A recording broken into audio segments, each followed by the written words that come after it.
પણ ત્યાં બાજુ કોઈ જાતનો સપોર્ટ નહીં, કોઈ જાતનું કોન્ટેક્ટ નહીં. કોઈ મેટલની દુકાનના અંદર એ લોકોને કંઈ regular they started working in a metal shop એ વખતે. તો મેટલ શોપના અંદર એ લોકો બધા મેટલ્સ એ વખતે આવ્યા, નોન ફેરસ મેટલ્સ બધા ઇમ્પોર્ટ થતા હતા.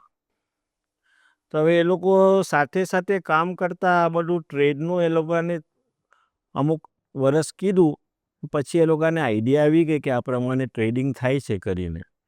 તો પછી એ લોકોએ આ જ્યાં કામ કરતા હતા એ કામને એ લોકોએ વાંસી નીકળીને એ લોકોનું પોતાનું ટ્રેડિંગ શરૂ કીધું. પછી એવું થયું કે વર્લ્ડ વોર થઈ ગઈ.